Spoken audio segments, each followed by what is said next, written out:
Hello, నమస్కారం. నా పేరు డాక్టర్ రాజశేఖర్ పప్పు, orthopaedic surgeon.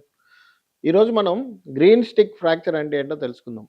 Green stick fracture అంటే ఇప్పుడు మనం ఒక లేత వేప కొమ్మ గానీ, లేదంటే వేప మండ గానీ తీసుకొని దాన్ని ఇలా ఇరక్కొట్టామనుకోండి. విరగ్గొడితే లోపట కాడ విరుగుతుంది. పైన తోలు ఉంటుంది కదా! గ్రీన్ కలర్ తోలు అది తెగదనమాట.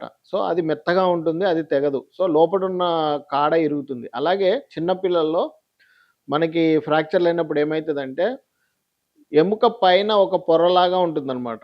దాని నుంచి కొత్త బోన్ ఫార్మ్ అయితుంది. దాన్నే పెరియాస్టియం అంటారనమాట. దాని నుంచి కొత్త బోన్ ఫార్మ్ అయితది. దానివల్లే బోన్ పెరగడము, బోన్ రిసార్ప్షను, బోన్ రీప్లేస్‌మెంట్ ఏమైనా అయినా గూడా అన్నీ దాని నుంచే వస్తాయన్నట్టు. సో, ఆ పొర మనం ఇప్పుడు గ్రీన్ స్టిక్ పైన ఉండే తోలుని అనుకుంటే గ్రీన్ కలర్ తోలు అనుకుంటే అది పెరియాస్టము. లోపటుండే ఎముక మనకి ఎక్స్‌రేలో కనపడేది అది ఎముక అనమాట. సో, మనకేంటంటే పిల్లల్లో ఎముకలు చాలా అంత గట్టిగా ఉండవు. వాళ్ళకి మెత్తగా ఉంటాయి. కానీ ఈ పైన ఉండే పెరియాస్టమ్ చాలా స్ట్రాంగ్‌గా ఉంటుందనమాట. So, soft tissue is stronger than bone in పిల్లలనమాట. ఎందుకంటే అది బాగా ఎలాస్టిక్ ఉంటుంది. సాఫ్ట్ ఉంటుంది వాళ్ళ బోను. ఊరికనే ఇరుగుతాయి, ఊరికనే అతుకుతాయి. సో, అట్లాంటి వాటిల్ని గ్రీన్ స్టిక్ ఫ్రాక్చర్స్ అంటారనమాట. అది చూడగానే మనకు తెలిసిపోతది అది గ్రీన్ స్టిక్ ఫ్రాక్చర్ అని. ఒక చోట ఇట్లా నక్కుల్లాగా ఇట్లా ఉబ్బినట్టు అయితదనమాట. అలాంటి వాటిని గ్రీన్ స్టిక్ ఫ్రాక్చర్స్ అంటారు. సో, ఈ ఫ్రాక్చర్స్‌కి ట్రీట్మెంట్ ఏముండదు.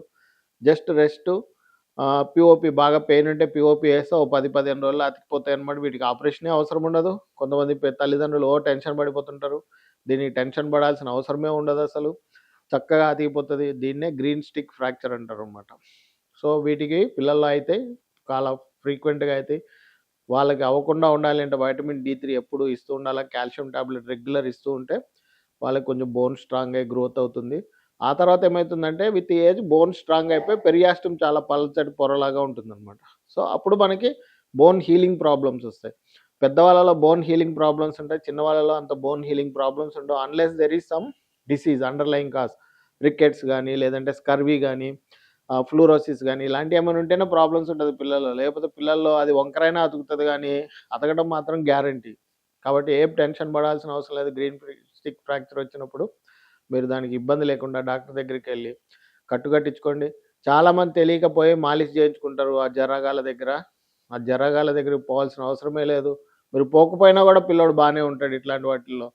బిలో 3 ఇయర్స్ వాళ్ళకసలు ఏం ప్రాబ్లమ్ ఉండదు కాబట్టి మీరేం టెన్షన్ పడాల్సిన అవసరం లేదు. Thank you.